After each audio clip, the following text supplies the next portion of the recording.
Hi everyone. Today we will go through testimonies from Frogner woman, where Marius has quite a few charges, and also Marius. So we will go through few incidents together. We will talk about what she said and also what he said. So where they disagree or agree, or one of them added a little bit more information so we can get a fuller picture. It's a lot to go through, 26 pages, so it will be a long episode.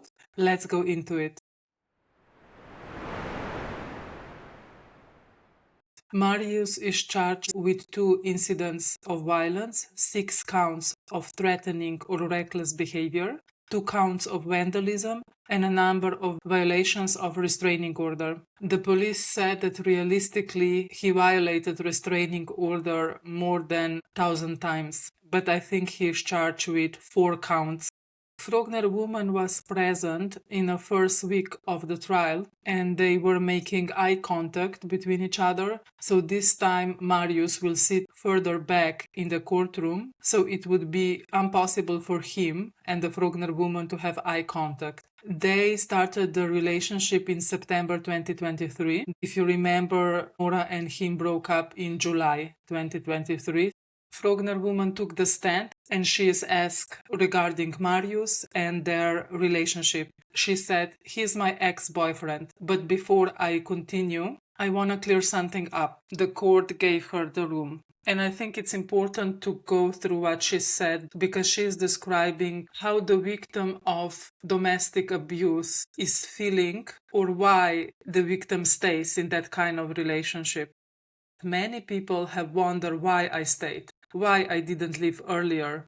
It is important for me to say that it did not start with violence. It started with less severe offenses, such as infidelity, substance abuse, and general insecurity. These are things that obviously hurt me, but I somehow explained it away and excused. I felt very sorry for Marius. I told myself, love shouldn't be simple. Love is about forgiveness. And gradually my boundaries were pushed. This didn't happen overnight or in one event, but little by little. And it ended up with finding myself in a situation where things I would once never accepted somehow became the things that I tolerated. When Marius and I started dating, it was intense. What others might see as love bombing and controlling behavior felt like a security to us. We loved each other very strongly because we were afraid of losing each other. Both of us have grown up as a bonus kids, so in a family where they were stepbrother or stepsister, and we both know how it is to not be seen in the way you should. We both have fought for attention, reassurance, and love from people who should be close to us. Of course, that left a mark on both of us, and it had led to extreme need of affirmation and extreme fear of losing. It's interesting how she is speaking about them. I just want to read a paragraph from Hakon's book. I didn't know he had a book regarding how he and Marius went along. In his book, Crown Prince Hakon wrote, Mete says, I should include in the book that I love the children so much it might hurt.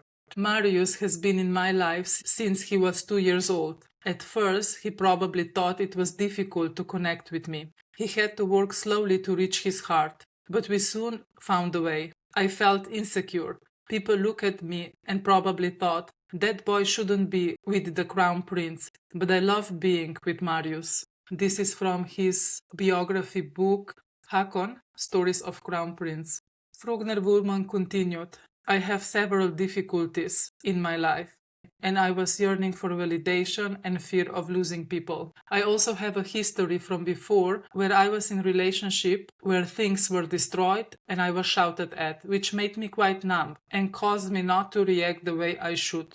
I didn't stay because I thought it was okay to be hit or spat on or humiliated. I stayed because my boundaries were gradually moved. I felt emotionally tied because when love and fear are mixed together, you become very dependent on each other. And in the end, you think that that person is the only one who can give you safety, although it's also the person you are afraid of. I hope that his love for me was stronger than the hatred he had inside.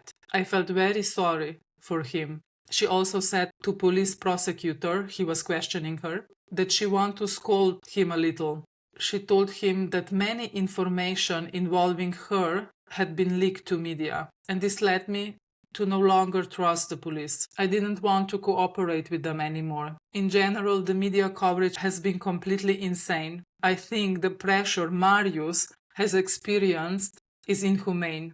He is more than a headline. People are more than their worst actions. For all the victims in this case, it has been an extremely heavy situation. Everything is written about and documents are leaked. This is what I wanted to say.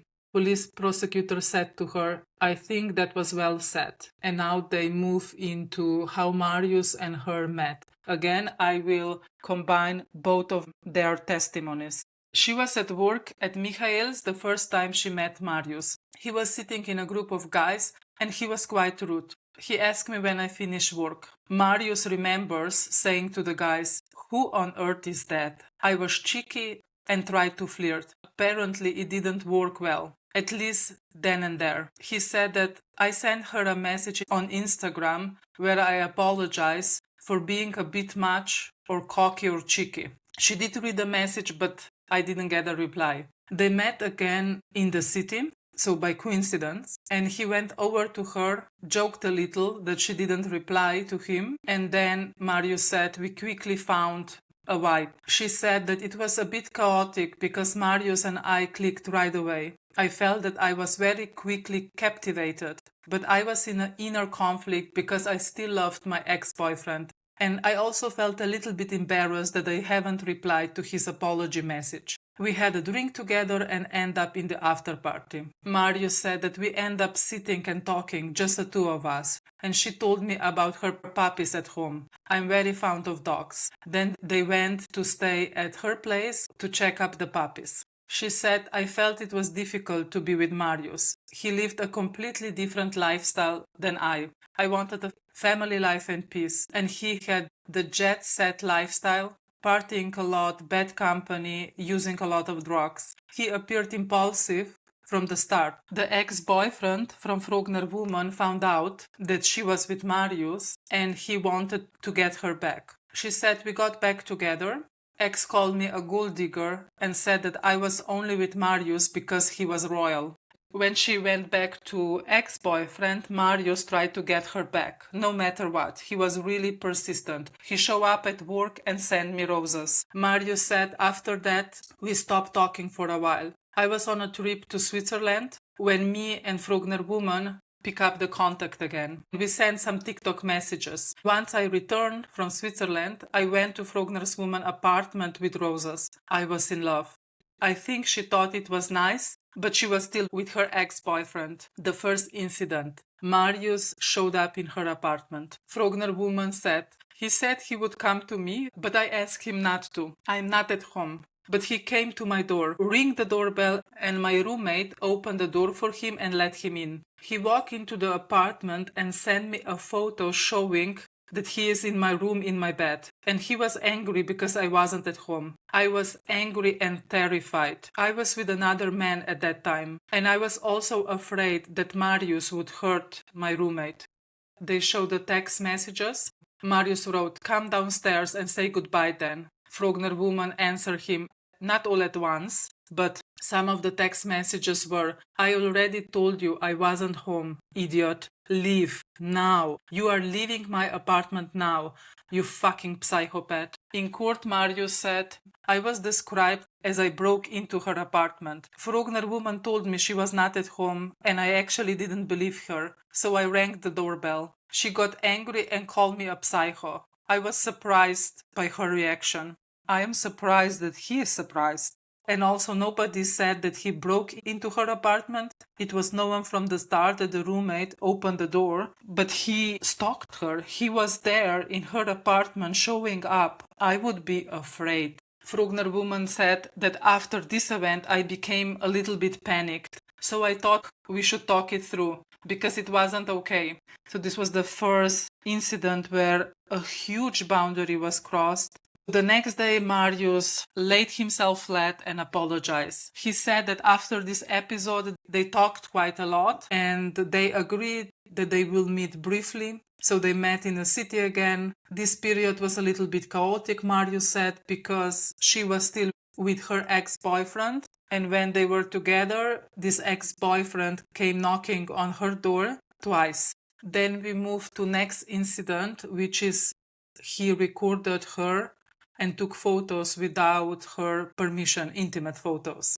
So this was November and December 2023. She said that they spent a lot of time in Skaugum or at her home. In Berlin, there was an artist that she is in love with playing and her friends were going. So they spoke at Michael's, this is a restaurant nightclub, that they all should go. And Marius said that he will arrange the tickets. The police prosecutor asked her, but he hasn't actually booked those tickets, had he? No. So when we arrived, we couldn't get in. Some friends got the tickets there at the venue, but two of them and another friend didn't. And I was furious. In court, Marius said, I haven't tricked her. I arranged the tickets. I really wanted to go to that concert. But yes, it is true that we did not get in. He didn't elaborate, or at least it wasn't reported, how he arranged the tickets. It's creepy. He basically said to her, yeah, I have tickets. They went to Berlin, wait in a line, and then they were refused to enter. It's creepy as fuck. Marius continued. We end up at a sex club, something we never experienced before. We ordered a drink and sat in the corner, watching, and we were fascinated by everything that was going on. After we went back to the apartment, we had after party in the bathtub. Then Marius looked at her phone and saw that she texted her ex, and he was angry. He wrote something, come out of the bathtub, you are texting your ex while you are on our first romantic getaway with me. Frogner woman said, he shouted at me, screamed at me several times to get out of the bathtub. Then he took a glass and threw it in the wall. It broke. Marius said that Frogner woman and her friend jumped up. But the rest of the evening was quite fun, he said. On this Berlin trip, he took intimate photos of her. The next event where he took photos of her was November 26, 2023. Frogner woman said that in the morning she woke up and looked at Marius' phone. She saw that the last photo taken was intimate photo, but she didn't recognize herself in it. So she just take a pic and asked him to see his phone. And he said, no, I'm not giving you my phone. I remember asking him if he had been with somebody else, and he said yes. I became angry and left. I was sure that he cheated on me and took pictures of it. And I told him, I don't want to be with you anymore. He became completely furious. You can see the messages that he sent. Maybe they will read them later on. When I came home, he said that the photo was of me and that he deleted it. And I also caught him filming me once. In court, they made it clear that she never consent to photos or filming, not in advance and not in the situation. But she said, as long as you delete the photos, it's fine. They deleted these photos together, but the police have these photos. So what happened? Marius said in court, I don't understand how this film appeared, because we sat together and deleted it. I don't know where it has been stored. I really don't understand. The judge asked him, did you restore this video from deleted files? And he said no, because we deleted it from there as well. In case somebody knows if this is even possible, that you delete the video also from the delete files and then you somehow have it still. Is this possible without his knowledge, or he's lying in court? Okay, but did you ask her whether you can take photos or film her? No, but it should be said that a lot of films and pictures were taken of me as well on that trip. Not exactly in the same context, but without clothes. Not while we were having sex, but quite a lot of strange pictures were taken on that trip. Okay, so because she took a strange pictures of him, he is allowed to film her without her permission and knowledge? Is this his point? Marius admitted criminal charge for one of those photos. but not for other 2 counts. Judge asked him, but would you like to explain why you admit this guilt for 1? He said, I did it, it should never have happened, and I deeply apologize for that. But for the pictures where Frogner woman is looking at the camera, with those charges I completely disagree. Why? Asked him the judge. Marius said because of the body language. But did you ask her if you could take those photos? No. So why do you think that was okay for her? I don't know.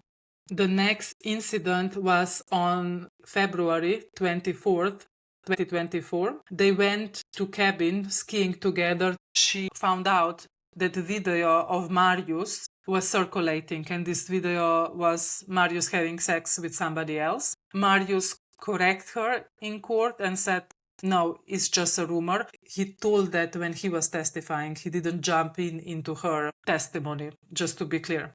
She said to him, why do you take such videos? I remember I became quite jealous and angry about it. I don't want to be with somebody who has sex tapes circulating. So I said, I am booking the flight home. Marius added, well, she left out that she also threatened me to visit her ex-boyfriend. Frogner woman continued, while I was on the computer checking for the flights back, he pulled my PC out of my hand and broke it in 2 over his knee. He stood there with the keyboard in one hand and the screen in the other. I looked at him and I was in shock. He said, when the laptop snapped in 2, we look at each other and start laughing. I also must add that it was a first-generation Mac that had lived a few years, so it wasn't terribly difficult to break it in 2. Not that it make any difference. Again, he's making these comments exactly what difference does it make? You destroyed her property. Also, I am wondering how he is able to break the phone in half over his knee. So now he also broke the computer. She said, then I was a bit stunned and just said, what is happening? And we both snapped back and start laugh about it. We were really drunk, so to me it was a drunken argument. After we lay down and fall asleep. Did it affect you? No. Marius admitted to this property damage. They move in together or consider themselves as cohabitants on January 7, 2024. Because she had 5 puppies at the time, they moved to Skaugum because it was better for the puppies. The incident that happened at Easter 2024, she described in court that they were visiting friends of her mother. And it was really good vibe between all of them. They drank some tequila shots and ate good food. But Marius was keep disappearing in one of the bathrooms. And mom asked her, hey, why he is keep going in and out of the toilet?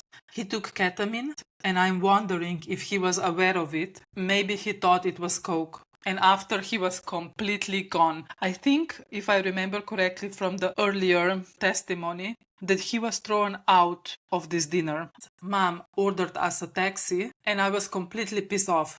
He never manages to behave. So I told him, you go to Skaugum, take care of the dogs, and I am going to sleep in my apartment. I left the taxi and then I see that the taxi made a U-turn towards Michael's. Marius said that he told the driver, drive me there instead. It's cheaper for you when you already have been paid. So he drove me to Michael's. Frogner woman became angry because he needed to go home to take care of the dogs, although she knew that he is not in the state to take care of the dogs. I went after him to Michael's and I see that he is sitting on the 2nd floor with a couple of guys. I went upstairs and they lived downstairs. So it was only me and Marius. We went straight to arguing. I'm standing there yelling at him that he doesn't care for my dogs and my family. Then he grabs me and screams in my face and I yell back at him. Then I think he knocked over the table or the chair. I was in shock, then I go down and told his friend, you need to take care of your friend. He lost it. I talked a little bit with other people and then I went upstairs again, told Marius we are not together anymore, and he tears off his t-shirt or a sweater, but he basically wore nothing on his upper body. Marius saw it differently. He said that he did tear off his t-shirt and he was just standing there embarrassed and wonder why the hell did I did that. But I wasn't bare-chested. I had the original t-shirt still on, as far as I remember. And somebody who worked there came over to me and said, "Hey, put this on." I also don't remember that I knocked anything over, but I believe her if she said that I did it. Frogner woman continued. It was embarrassing for both of us. He was manic, out of control, very intoxicated, angry. Was it for the first time that he grabbed you like that? She said yes. And I think I excuse it because he was so intoxicated. I said, this is not him, this was somebody else. What did he typically shout in situations like that? Whore, and that I am unfaithful. After this, she went to Skaugum and took care of her dogs. And he went to the after party. And then at some point he returns. How would you describe his mood when he returned? He was still intoxicated, he was angry at me and believed that I treat him badly. He had a completely different perception of the evening. And when I told him what happened, he burst into tears. And after that, I started to ask him, "Hey, where have you been?" And he said he was at the after party. And he didn't want to tell me much more, so we started arguing. She said to him, "I don't want this relationship anymore." Marius continued, "I remember when I returned that the Frogner woman parents were at Skaugum. They were there to help her pack. It was awkward, so I left again quickly and I drove to my workshop, which is 150 meters away. I just didn't want to be there because I was deeply ashamed of my behavior." Frogner woman continued that the mom leaves eventually and Marius comes back and they start to arguing again. I was packing and I packed my things in his bags and Marius said, "You packed things in my bag plus you took the camera." The camera he borrowed from the palace. And she said, "I don't remember that I packed the camera." My logic was, he owes me 70,000 Norwegian crowns. This is about 6,000 euros, a little bit more than $7,000. And I was thinking, he said that he was going to pay me back because we were supposed to go to Coachella and he was going to pay for everything there. But because I ended it, I thought, okay, then at least I can keep these bags until you pay me back. Because Marius is well known for not paying people back. He started to take my things out of his bags and I pushed him away. He fell backwards. He said that I pushed him on his back, but I pushed him on the chest. There was a bag right behind him and he fell onto this bag. Marius said, "She pushed me really hard. I hit my head into the wall in one way or another. Then I remember that I became incredibly angry." Frogner woman continued. He gets up and says, "What the hell? You don't push me." Then he raises his fist so it looks like he's going to hit me.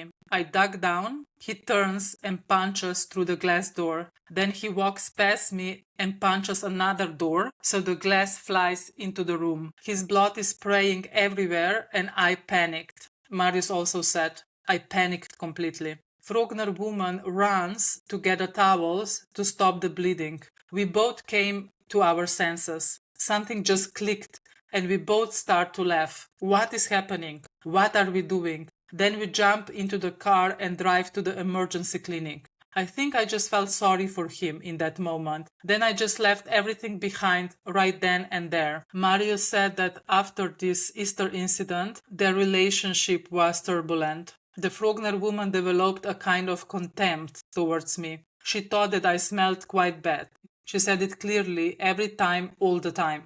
This period was hard for both of us, but we both tried very hard. She said, "We didn't talk very much about the violence itself or that he punched the door. We didn't do that. I think we minimized everything. And the vibe between us was tense. I did understood that he was unfaithful, but he denied it." She said that in general she perceived this anger and jealousy as something positive. I am a little twisted. Almost when he shows so much anger and emotion, I connect it with somebody caring about me. I connect this behavior with love. However, afterwards, I felt unsafe around him and about what he was capable of. The relationship started to get worse. I became worried and angry about him. We fought about the infidelity a lot. And at some point, Marius suggested to her, "I can take a lie detector test." And he ordered one It costed 8,000 crowns. This is about 700 euros or a little bit less than $900. The late judge asked her more about this lie detector test later on because he said, I don't know anything about lie detector tests. And she said, Marius rented a hotel room and the guy came with this lie detector test. He said to me that this should take an hour, and if it takes more than that, then usually the person is lying. She went outside, waited for Marius, and he was there 3 hours. After 1 hour, I started to cry. The guy told me that it was a bit strange, but he passed the test. And I thought, oh my God, how crazy am I going to look, accusing him of infidelity. And she also said that then she got a repercussion, or how do you say that, like Marius started to punish her. Hey, I wasn't unfaithful and you accuse me of it. Police prosecution tells her there is no doubt that he has sexual intercourse with another woman because this woman is one of the women that is in court because Marius raped her. So they have pictures of this intercourse. I wasn't aware of it then, but after I realized that he is very manipulative. He explained himself out of every situation all the time. I should trust my gut feeling. I was almost never with friends. I was with Marius. The times I was with friends, he was there too. I wasn't allowed to go on girls' trips. So again, the same as Nora. They don't go, at least now, so much into this. Did Marius allow you to go out or not, or prevent you to do your job? Because the charges are different. First, police wanted to charge him with the same charge as in Nora's case, but then they decided that they will charge him for 7 or 8 separate charges in this Frogner woman case. She continued that he shamed her if she didn't answer him. I did answer him, but it maybe took 10 minutes. I became frustrated and exhausted in this relationship. Conflict usually started between us because one of us was jealous. And sometimes the conflicts went so far that I said, I don't want to do this anymore. And Marius typically reacted with screaming and destroying things. He punched walls, threw phones, small things like that. He did it several times. I almost became a bit numb to it. I almost don't care, apathetic. So how I reacted is try to de-escalate the conflict. I said what I thought he wanted to hear. I stroked him, gave him a hug. I met his anger with calmness. So really similar to Nora's reaction. In court, Marius said, yesterday, Frogner woman was talking about meeting my anger with calmness. There is nothing scarier than calm Frogner woman. She has a way of being angry that is quite different from me. She becomes completely calm and completely emotionless and says things in such a calm and controlled way. She said things that she never loved me, that I'm ugly, that she is going to sleep with others. She presses my buttons. She said to me, just so you are aware, I have only been with you during this period to give the police more to take you for, so that you will get a stricter punishment. This has been my plan the whole time, and that she basically works undercover for the police. And in that moment, I actually believed her. Of course, today I know that it's not true, but it gives me a kind of unrest and fear that is completely undescribable. The police prosecutor asked her, have you ever been violent towards him? And she said, yes, I slapped him once. It was in Magero. This is a royal couple's private summer cabin. They all went there to celebrate Queen Sonia's birthday. And Marius put her in a humiliating situation. I don't know what it was. Frogner woman said, I asked him why he thought it was okay. And he basically said, I thought it was funny and I slapped him. The next incident is boat trip. We were on the boat trip with a group of my girlfriends, together with Marius. Yeah, because she told us before that she was never alone. He was always with her. When we left the boat, we agreed that we will go to the bar. But beforehand, they had an agreement that when there is a working day, they will go home early and not drink so much. So it was Monday, and she said, okay, let's go home. It was midnight.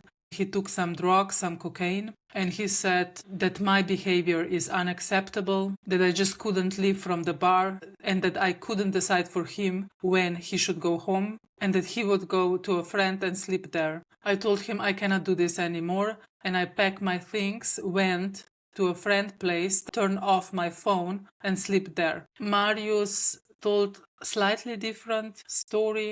Well, not different, maybe he gave a little bit more insight from his side. He said that he had a little bit cocaine with him and that at the bar, Frogner woman became tired and wanted to go home, and she went to get her phone. She said to him that she's not going to leave, but when he checked her location, she was at home. And they started to arguing through messages. He said in court that, yeah, I was not keen on ending the evening. And she told me that she will sleep over at somebody else's place and that they are over. I became stressed because I could not see where she was because she turned off her phone. It was a terrible feeling, said Marius in court.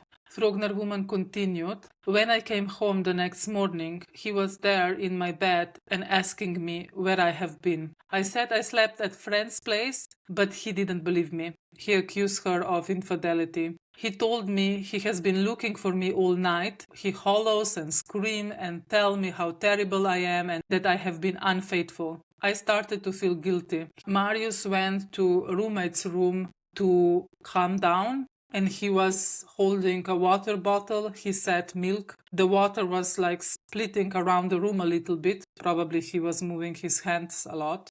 Frogner woman said that she thought, don't ruin my friend's room. I tried to calm him down, and then he spit on my face and slapped me. Marius said that he remembers he spit on her face, but he cannot remember slapping her. That's why he is admitting partial guilt in this incident. She said, I thought that maybe I deserve it, because he told me how upset he has been. Prosecutor asked, you deserve to be spat in the face because he was upset? Yes, that's what I thought. Then the roommate, the friend, came home, and Marius shame Frogner woman in front of the friend. He said that she wasn't sleeping at home. And then I said, I think we should not continue this relationship. He started shouting again in front of this roommate. I stood there in the kitchen and I eventually walked away. Then I saw my roommate sitting on the terrace crying. She became so scared about the way he spoke to me. She said to me, I have never experienced someone speaking to another person like that, someone being so angry. Marius told the court that he saw her crying on the terrace and he went to her, apologized, and they hugged. In court, they show text messages between this roommate and Frogner woman. Frogner woman wrote to this friend, I think I will end it. He hit me when I came home. Roommate answered, what? Frogner woman continued, and spat on me, and she wrote that she does not have any visible marks, but that her wrists are red.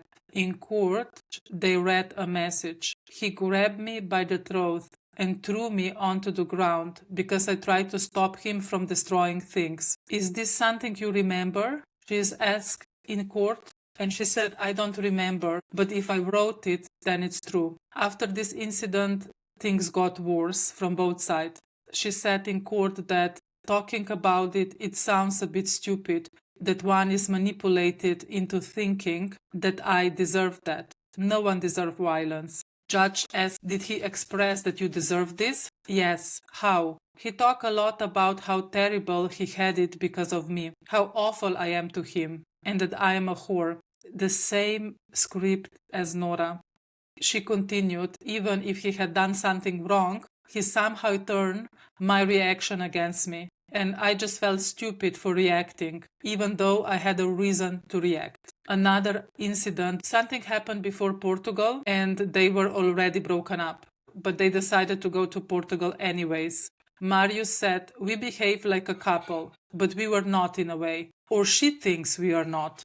I had a different understanding because we behaved like a couple. He continued, we surfed a lot and went to forest raves. I cannot remember throwing my phone into the wall, but I remember throwing my phone into a pool. That was stupid, because the pool was ice cold. So nobody jumped in. In court he said, I threw the phone again, idiot that I am. It's not meant to be funny, but it was so pathetic and idiotic that I have no words, and I have to find the phone again. I remember I was furious, while the Frogner woman sat up in a chair in the sun. So after the Portugal Frogner woman said that she was looking for an apartment on iPad and saw that Marius logged into a escort website, Real Escorts, and she accused him of infidelity and ordering prostitutes. We will now talk about incidents that led to Marius' arrest, because it started on 2nd of August and he was arrested on 4th of August 2024.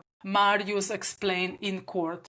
We were in Skaugum, we were grilling, swimming in the pool. Me and Frogner woman text back and forth, so she was not there. And then I saw in her Instagram story that she was on the boat. On this story, I saw a guy quite clearly, but this story disappeared after 3 to 4 minutes. And then another story was posted again without the guy. I thought something is off. So this barbecue then turned into a larger gathering. He and his friends invited some girls. And Frogner woman asked me the next day, were there any girls at this party? And I lied and said no. She also lied and said that this guy was a boyfriend from a friend. So we went back and forth. Then the next day, these two girls that were at this after party in Skaugum came to Frogner woman and told her that they were there and that Marius was coming onto one of them quite strongly.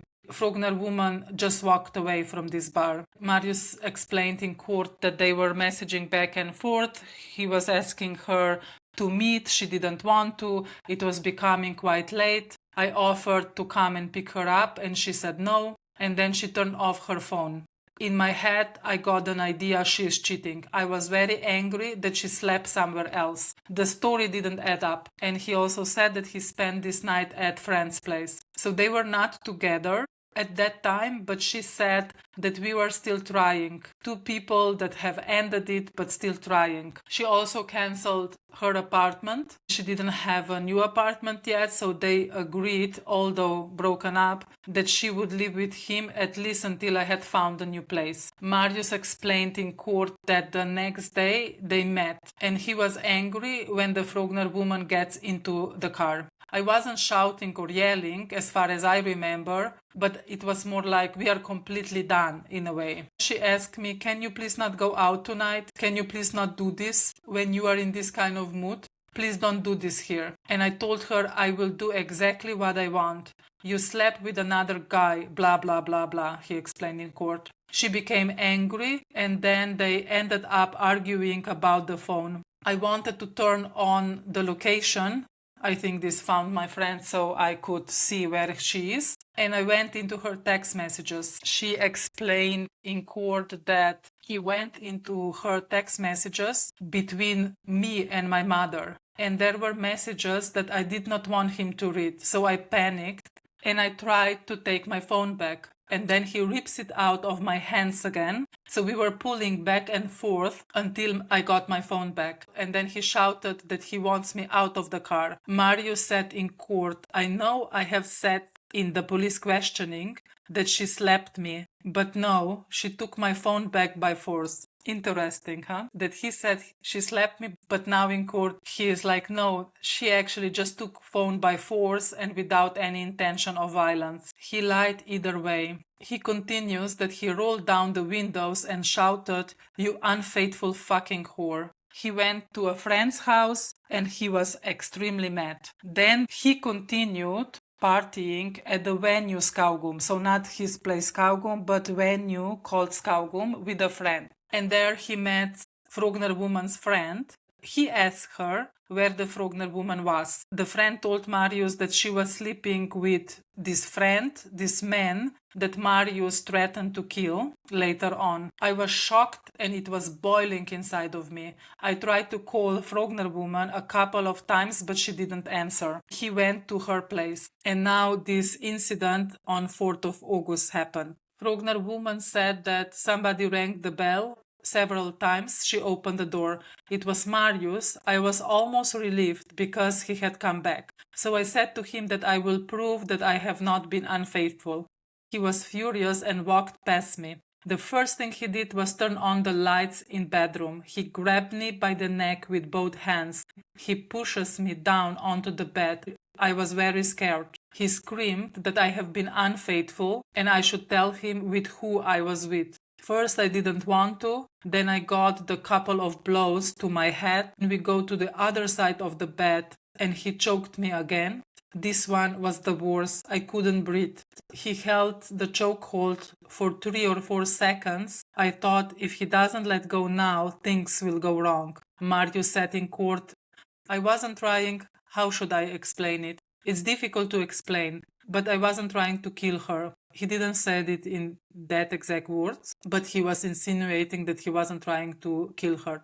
Frogner woman continued, he throws the razor at the mirror and he ripped the chandelier down with his hands and started pulling on it, breaking it. And when it landed on the floor, he begins to jump and stomp on it. At one point, he also smashes my phone, breaks it in two, and also breaks my headset. Marius said, I can't remember where the knife came from, because he grabbed the knife, but I am quite sure I didn't go into the kitchen to get it. I think it was lying in the bedroom near a plate, but I might be wrong. She stood behind me when I threw the knife, so I did not throw it at her in any way or in any direction. At one point, I went into the roommate's room and I called a friend. I said to him, something happened, and we arranged that he will pick me up. Things calmed down, so I told him he doesn't need to pick me up. The Frogner woman said, sorry. How can I prove that I was not unfaithful? So she said, we can go over to this guy, he will later testify, by the way,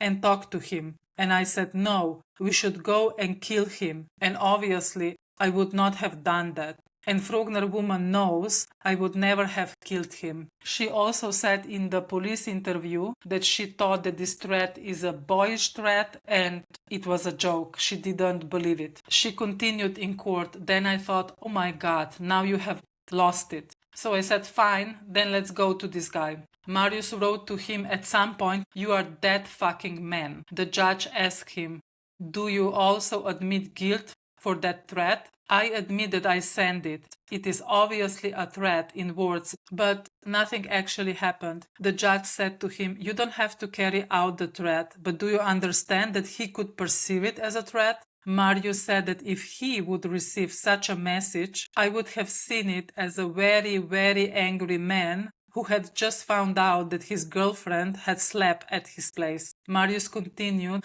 I'm not clear, but I think that before we went out of the apartment, she tried to give me a hug, and then I hit her again. And she said in court that this was the hardest hit. I have to be honest and say that I don't know. I was completely out of it. This is important when he said I was completely out of it, because in Nora's case he said I always have control. Frogner woman explained that afterwards they went to the living room and then he took another chokehold on me there. It was against the wall and then he slapped me. And this was the worst slap. I fell backwards. I was lying on the floor and I only hear ringing. It took few seconds before I could hear. And then he grabbed me by my hair and dragged me probably a meter away and said some nasty thing. Now you will see how it is.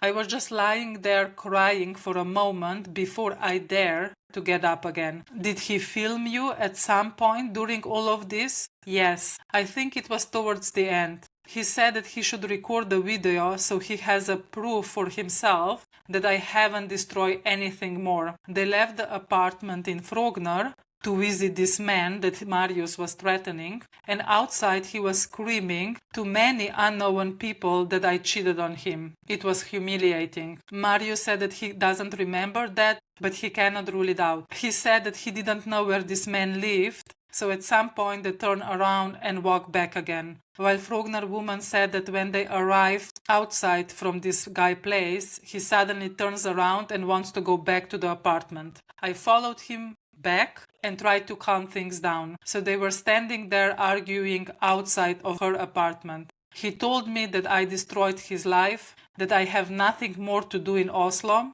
that I can move back to where I came from, and I should not come to any nightlife places anymore. Do you remember that Nora said that she wasn't allowed to go to some places after she broke up with Marius? I did not have my phone, he smashed it, so I was just standing there crying basically. Marius was completely lost control. It was impossible to get through to him. It felt like he wanted me to confess that I was unfaithful, that he was going to beat a confession out of me. He has seemed completely gone. In total, all of this lasted for around an hour. He choked her for 4 times, hit her many times, and destroyed a lot of material things. Marius said in court that she did not hit me back. She didn't resist. All she did was at some points trying to prove me that she wasn't unfaithful and hug me and said she loves me and that we will sort things out. After I went to a friend, Marius said, halfway there,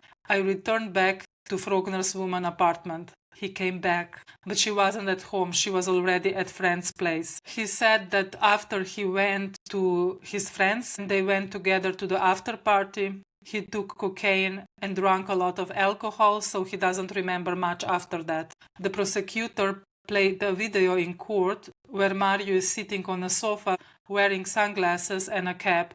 He appears to be rapping to the camera. He looks very intoxicated in videos. Mario said that he remembers that he drank a lot of vodka. Frogner woman said that the next day she and a friend together decided to call the police. She emphasized that all she wanted was report the injuries, but nothing else. The friend called the police and explained everything. She said that she did not want to put him in a bad situation.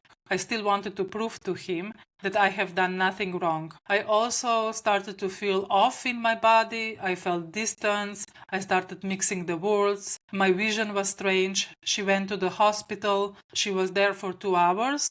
And then she was allowed to go home. In court, they played these 2 audio recordings the day after when Marius threatened again to kill this man, to burn her clothes if she doesn't come to Skaugum and pick up her things till 4 p.m. Marius doesn't admit to violence. He said something like, yeah, I slapped you a little, but she said, you choke me, you hit me 100 times, I am not coming. In the police interviews, she said that she wasn't afraid. By the way, in court she said, because they re-listened these audio clips, that it was completely terrible to hear them. I have actually forgotten how he spoke to me. When I hear it now, I am in shock. And this is also the key, this forgetting, these violent events. It's almost like self-gaslighting, convincing yourself that it wasn't that bad. The prosecution asked this tone he has in this recording, was this the isolated incident? She said no. When he got angry, he shouted that way. How often was that? Maybe once or twice a month. Marius said that I have never been that angry in my entire life, I think. When I called her, I was raging, and then I was walking around for maybe 20 minutes. Do you remember if you did anything to her belongings? I threw some clothes on the gravel. And did you send a snaps of that? That's possible. Marius continued. Then my mom calls me and asks me what is going on. I was surprised that I even answered the phone because usually when I feel like that, I don't answer the phone. She told me that the police contact her and that I will most likely be arrested. 30 seconds later, the police called me and they arranged that he will be arrested at Jansloka school close to the Skaugum castle. This part is important because Mette-Marit is accused by the media that she helped him clean up and took the SIM card out of his phone. And this is Marius' explanation what happened. I hang up with the police officer and then my mom comes. I look pretty worn out, so my mom said something to the extent, jump in the shower and put on clothes that don't smell like alcohol. Then my mom did the dishes. Afterwards, I put my phone down somewhere in the house. I don't quite remember where, just a random place. Then my mom drives me down to the main gate at Skaugum, and from there I walk over to the school where police arrested me. I didn't have my phone with me, so the police said, we need your phone. They went back As you know, I smash a lot of phones, so a random phone was lying there and SIM card was not in it. Police took this phone.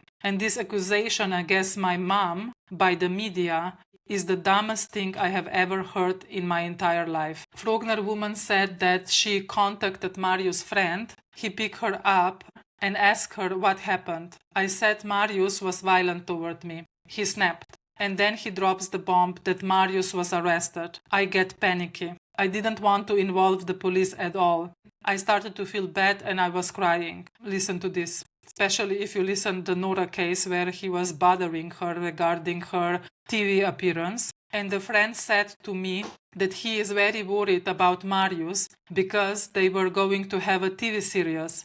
And it was important that this didn't come out because this could destroy their TV series. No comment here from my side. Frogner woman continued that they actually called the police only to report the injuries so that he would take the responsibility. I didn't want anybody to know that he hit me because I was so damn embarrassed. And after this, I was not doing well for months. Neither I nor Marius, I assume. Because this audio recording was leaked and the pictures from the apartment was leaked, but it wasn't the police, it was her friend. She told that in court. They met after this incident, although all friends and family around them said, please don't meet. And they met at his father's place. Again, why are you supporting this? He just beat her up and you are okay that they come there and meet and talk. She said that they both basically just sit and cry. Then I got a sleeping pill. I think we had sex at some point and I fall asleep. The next morning, I woke up with no feeling in my foot. I panicked and I accused him of doing something to me, of giving me a sleeping pill to hurt me. I thought he was mad at me for calling the police and putting him in this situation. The same day, I went to the emergency room and we didn't know what happened, but I was without feeling in my foot for almost a year. I told him, if I will ever going to forgive you, you must admit what you have done to me. People will think I have gone crazy if I continue to meet you without there being an apology. He apologized to me for what he did, for choking me, for hitting me. He was basically there completely like lying flat, apologizing.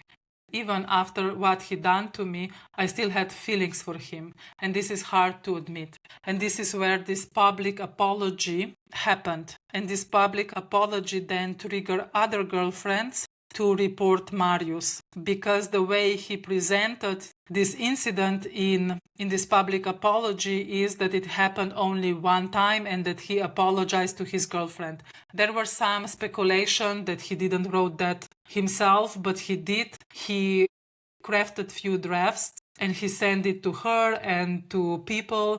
Frogner woman said that Hakon or somebody from the PR team just told Marius that he shouldn't use her name but my girlfriend, and this was the only change that somebody else did. She said in court that they turned off their phones. They knew that the apology will be published at 3 p.m. and they didn't want to look at the reactions because they knew there would be a lot of media attention. Marius said in court, again, here he will attack her lawyer, Mette Yvonne Larsen. So he said in court that Frogner woman called her lawyer. She put her on a speakerphone and said to her something to the extent, say to the media that that apology is enough for her. Marius said, but then we turn on the TV and we see her lawyer sitting there in the TV studio saying that this is not enough. I am very upset that Mette Yvonne Larsen accused my friend of witness influence last week in court. Quite a lot of things have been done from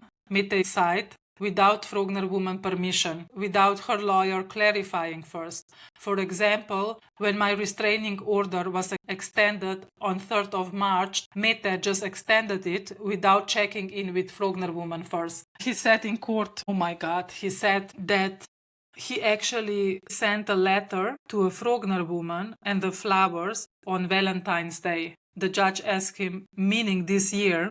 Marius replied, yes. So he was breaching the restraining order while in court, sending letter and flowers to Frogner woman. The audacity. I am just flabbergasted. Marius explained that in the letter, he wrote that his defense lawyer, Peter Sekulic, has received a message from Frogner woman's lawyer that Frogner woman did not want to see Marius. And in this letter, he said, if this is true, you need to tell me. And according to Marius, Frogner woman told him, no, it's not true. Marius continued that Frogner woman is terrified every time her lawyer calls her or send her a message, and judge stopped him and said, well, maybe you should go back to the incident. Marius said, in any case, I perceive that Frogner woman's explanation in court was very influenced by her lawyer. Media asked her lawyer if she had any comment, and she said no, that she is under the confidentiality agreement and that she is still Frogner woman's lawyer. I got the sense, look, if this would be true, I wouldn't be her lawyer anymore. When this public apology came out, Nora wrote a message to a Frogner woman. Hi dear Frogner woman, I hope you are doing well or at least better. If you want to talk to someone who has been a little where you are, send me a message or call. I am here. I don't know the extent, but he has been violent with me as well. I know how bad Marius can be. She sent her this message on 7th of August 2024. Frogner woman explained that after this incident, she ended the contact with Marius because they went to some after party. He promised her that he won't take drugs anymore, and he did it, so she ended it. And then he called her 172 times. He's charged with that. He wouldn't leave her alone, and she said he was doing that exactly at the time that I needed peace. From Marius' side of view, they went to this after party and she ended things with him. He went to Italy because he's supposed to attend the wedding of Karin and Christian. He got so drunk on the flight, and when he landed, the Norwegian media followed him. He was in shock. I have never been confronted by the press like that before. As I had explained before, I get a lot of anxiety from the press and being followed like that. We managed to shake the press off. Then I got a call that I was not allowed to attend the wedding. And I was like, what? I am in Italy. I was very upset. The first evening that I was in Italy, me and Frogner woman called many times. Also the next day we spoke on the phone. And we got into the argument. She said, like, no, I am single, and insinuated that she was going out and that she will be with somebody else. I completely panicked. I called her at least 172 times, probably more, and many messages. But you have not admitted guilt for that. Can you say a little bit about it? The judge asked him. I'm not admitting guilt because the Frogner woman knew what would happen when she would say something like that to me. Again, blaming her for his behavior. On the 3rd of September, the restraining order was imposed on him. After this, there was no contact between them for about 9 months. And now I will explain a little bit, probably not in chronological order, and I won't go into every detail about how they got back in contact again. Frogner woman was the one who made the contact at first and more times, and that's why she didn't want Marius to be charged with breaching the restraining orders. Basically, they met at a bar. She waved at him and went to him and said, hey, I don't have your phone number anymore. He gave her the phone number and she called him then and there. Marius got a little bit panicky because it was his phone number and her phone number. After they went out and talked for an hour, it was really nice to talk to her, but we were both a little anxious because so many people were present. Now they moved to autumn 2025. Frogner woman explained that she went through a breakup and she was crying and told the friend, I'm actually still loving Marius. And this friend told Marius this, and Marius called this friend and Frogner woman pick up, and Marius asked, is it you? And I panic and I said no. He asked a few more times and I hang up the phone. We start to contacting each other again. He told me he has been to rehab, that he has had anger management and he was sober. He actually done everything I asked him to do. He came across as a calmer person and I believed that he was sober. He wasn't. So there were still feelings there, and we actually start to resume the contact again. They moved to signal messages because they are encrypted, so they could hide from the police that they were in contact. She said that they did quite a few nice things. They ski a lot, but they had a few arguments. Both December and January were really tough for both of us. In February, the trial started. There were a few incidents between them. The fight regarding the toothbrush that was belonging to this man that Marius threatened. So Marius became upset. The same spiel. Then it was also that she was suspecting that Marius was unfaithful and he took his sweater off the same way as he did at Mihail's. She shared that there was a party at her place once and she doesn't remember anything. I have never experienced having such a blackout before. In the morning I was told by Marius that we had sex, but I don't remember it. I was extremely mad. I also saw that he had written to other girls while I was sleeping. Marius explained another incident that he was driving a Porsche. He borrowed it from a friend. He went to Frogner woman. They will go on a drive together. She came into the car. He was actually thinking maybe she should drive this car because Marius didn't have a driving license. They took it away from him. And then he saw the police. He was like, shit, told the Frogner woman not to share his name. And then he was asking the police officer why he is arrested. They didn't give him the information. He said in court that he was driven to Oslo police station, still without understanding why I was arrested for. He wants to take this opportunity to say that the police officer in Oslo and in Hamar prison are amazing, but he did not receive a special treatment like one witness claimed the other week in court. So this teenager that was in pre-detention with him for a week said that he and Marius were outside a lot, and he was allowed to be outside because he was a teenager back then, so they have different rules for teenagers, but Marius was allowed to be out as much as him, and the other inmates start to complain about that. Marius denied that in court. He also said that after this arrest, he was released and he went straight to the airport for the rehab. I get put in a car and say goodbye to Hakon and Mom. Or maybe just Hakon, I don't quite remember. But we drove for 4 hours or something like that where the rehab is. So I'm not sure if he went to the airport or drove for 4 hours. Anyways, while I was in a rehab, my mom said that I should have a phone sent to me. So it lasted about a week that I got the phone. Then I have 2 phones with me because I got one back from the police. At that time, they also seized everything he owned, the phone number, bank ID, everything.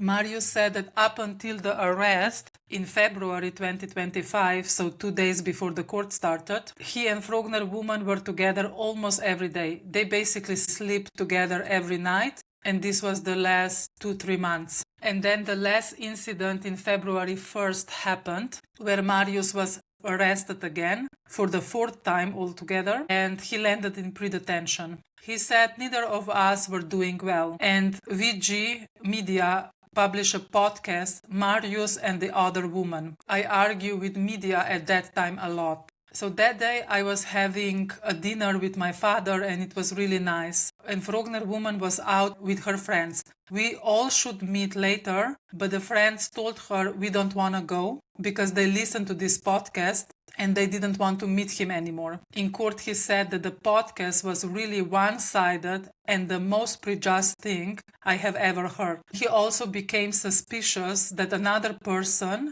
took a picture of him at the venue, so he asked her to check. The atmosphere was a little bit strange. The others end up leaving, and then she was upset because none of her friends wanted to come. Frogner woman also said in court that she was quite mad that Marius needed to be alone in this court process. He didn't really have anyone who could show up for him during that time. His mother was going to travel away, Hakon was going to work, and his father was also going to travel. I told Morten, Marius' father, that I didn't think that it is right that he should go through the worst thing he could ever experience completely alone. Yeah, but he put himself in this situation. Marius said in court that, yes, Frogner woman was quite furious about that, and I do understand it, but I did said yes to it. My family asked me, and I didn't want that this case to affect them, so I agreed to them traveling and doing their own things. Marius in court explained again that he had 2 phones because mom sent him one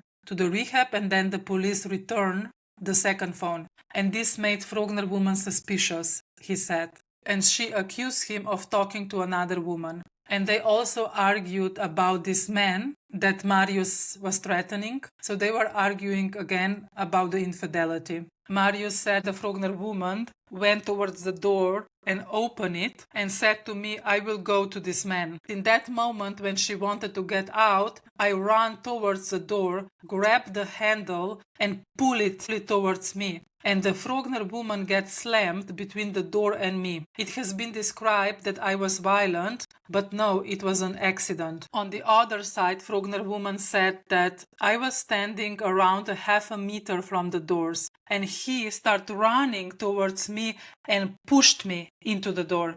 I hit my head on the door. I had very strong pain in my head. I had trembling for 3 weeks afterward. I think he realized that he did something stupid when he pushed me, and Marius said, I go into the kitchen to get a knife, and I held the knife and threatened to harm myself. Frogner woman said, I told him, now you have lost it, and I think he panicked that I will call the police. He stand there, holds me, so I wouldn't leave. At first I told him, what do you think? Of course I will contact the police. I tried to twist myself away, and he holds me, maybe for a minute or 2, and finally I managed to twist free. He doesn't chase after me, he let me go. And then I said that I wouldn't call the police, and I left. In this incident, I told him many times that I'm scared, but also my dog was scared. Do you feel more sorry for your dogs than for yourself? Yes. She continued that after this last incident, she considered calling the police, but because of her experience, she didn't. She tried calling several friends and also Marius' family, but no one picked up. She also called her lawyer, and then the lawyer called the police. Marius said that after this incident, he went to his father and then to the hospital. I messaged Frogner woman, hi, and then I hear the commotion in the hospital corridor, and all of a sudden police comes into my room and snatch my phone. They gave it back to me later. I have been using it to film me skiing and riding motorcycle twice. What do you want with it? This is what he said in court. Then my mother, my stepfather, and my sister came to visit me. My sister was leaving the next day and she wanted to say goodbye. My father also came to visit me. The police officers were quite unfriendly, and then I was placed in pre-detention. Here he is charged with reckless conduct and breach of restraining order, and he admits to this charge. In court, defense lawyer systematically goes through Frogner woman's interrogation, where police ask her if she was afraid in various situations, and she said no, which defense lawyer emphasized in court. Also, in this 4th of August incident, where Marius was violent towards her for an hour, she said she wasn't afraid. In court, she said that after this incident, I was a little afraid that he did not want the best for me, but nothing more than that. She was not afraid in the moment. I thought he would become sober and understand what he has done and regret it. Surely, I might have been startled, but not afraid. I am used to it.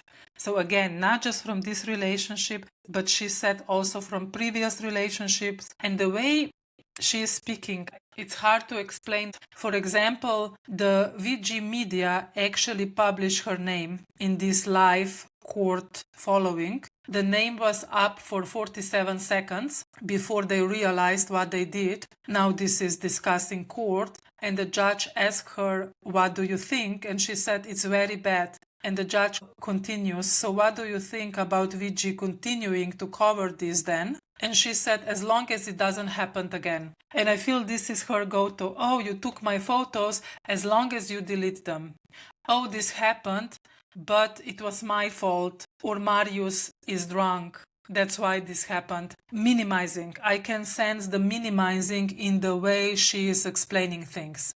The defense continued that she was not afraid that he would harm her. She was more afraid of the restraining order and the media. She also did not want that Marius is punished for anything, only for taking her photo. Only in November 24th, I think 2024, she said for the first time that he should be punished for violence. In court, she said that this was probably because I had gotten some distance from it and I realized he didn't change and that there was infidelity from his side. Marius said in court, he actually said it at the beginning of his first day of testifying, but I want to say it here because now you heard both of their testimony.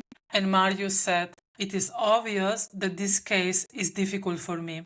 The explanation I heard yesterday from Frogner woman, I don't recognize myself. I felt that a lot was exaggerated or it simply wasn't true. I felt it was an attempt to present violence in the relationship and I could not understand that.